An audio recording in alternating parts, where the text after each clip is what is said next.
Governor, when you were here last July, you met with Bill Last. Bill is the owner of the Marshfield Tavern. He also represents some of the landowners on the other side of Enterprise Drive. He'd be able to give you both an update of business growth for his business and what we see coming in the future. Thank you. Thanks for coming back. Give you a couple quick updates and then talk about kind of what we're hoping moving forward. The most important thing that I've been able to experience since we've opened the tavern was a little bit of going from the land planning, lawyers, consultants, 10 years of everything to finally being in the ground and seeing things up and running. It has been a great experience to see what's going on. It's also been a different experience getting to work hands-on, one-on-one with people that actually are looking for jobs and needing jobs. So my best story that I have is we're finally up and running. It's taken as long as it's been to get there, and we've got over 65 employees coming in there. Some of them are riding in on Gatra buses to come and actually come to work during the day. And you can see hands-on how a project like this in Marshfield goes from a master plan of hundreds and hundreds of acres and millions of dollars on the private end, down to finally a local Marshfield resident that can get on public transportation, show up for work, go home at the end of the day, and kind of make their week a little bit easier. So that, I think, has been, from my end, one of the best pieces that I've got to get out of this so far to date in 10 years of going through it. I can say just a little bit of how I think that the commitments that you've made to date have helped that type of a concept was that from the same reason the town at times did not want to approve projects within a master plan this large, it wasn't that the traffic couldn't handle it yet, that there was no plan in place yet. And I've seen that more also from the private sector, where people are hesitant about investing in businesses within a park similar to this size as well, with an infrastructure problem that we have. Not so much that it's a problem right now, but without a plan in place, there's no end in sight for them. And with the just general population growth and traffic in general, people get nervous and people don't want to invest dollars into a park. So you can put all the infrastructure in the ground that you want, have everything ready to go. But until those private business owners have a level of confidence that there is a plan in place for this widening to happen, we were kind of at our hands tied.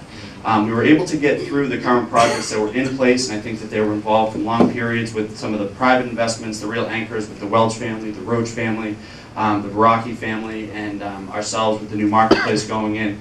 Jack Griffin with BuyTheCase.net, the Griffin family, in similar conversations, you know what, let's invest in this. They ended up taking the space above my tavern that has come out of all that, gave us the risk assessment to say, let's go ahead and build it.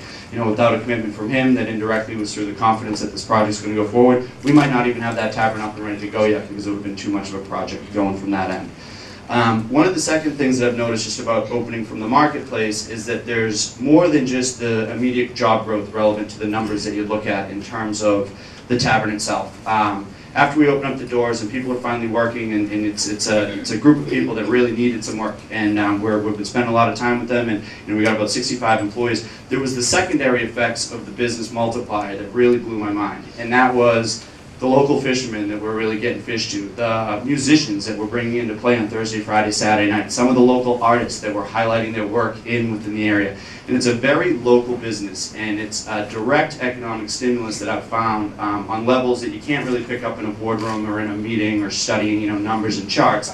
And as much as it's important, and I've got such an education on the master concept, getting down into seeing the effects on the day-to-day influences on people's lives that are actually now benefiting from a project like this has really opened up my mind to what the potential is for a town like Marshfield, and actually the importance of a project like this Enterprise Park in Marshfield, not just for Marshfield but also for the state, and I think in general economic viability. The kind of moving from there, I think that back to the point of having the confidence that people have had in the project, which has come from the commitments that you've made over the past few years in this. We have seen that people are now, from the planning end and the land sales end, they're willing to take a deep breath and slow down on what they're trying to even sell their property as. What I spoke to you last time you were here about, which was very important from my end, was that we can only put so many more trips on that road, and we can sell land for uses that don't actually generate a lot of trips, which was the warehouse concepts and things along that nature.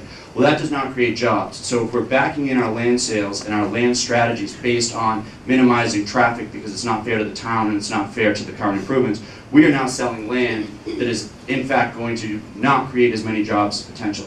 So just to date, now that we've been able to increase the level of confidence from the landowner's perspective that this is going to happen, they have been able to slow down, take a deep breath, and now reach out to some of these other uses that are in fact beneficial to the state, beneficial to the town, more importantly beneficial to the residences that are going to hopefully create jobs.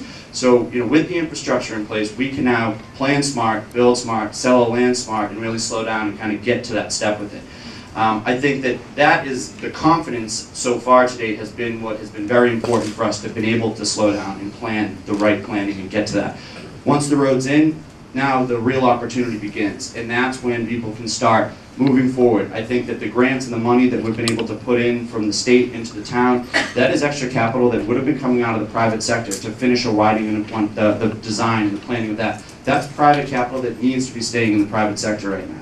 And the fact that we're not going to have to go spend private dollars to fix a road that the state owns is huge from the private sector, because that is now private capital that can stay into this park, opposed to going out into roads that are owned by the town or owned by the state.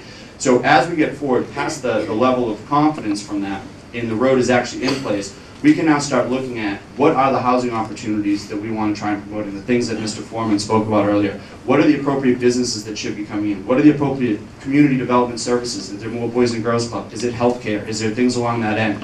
And I think that now we're in the planning, the confidence, the commitment has been made, and as we get closer toward the actual build and the infrastructure and construction of that, that's when all of a sudden everyone is going to see exactly how important this project was. The interest is there. We're getting calls all the time. The principals are getting calls all the time at this point. When's the road going to happen? Is this really going to happen?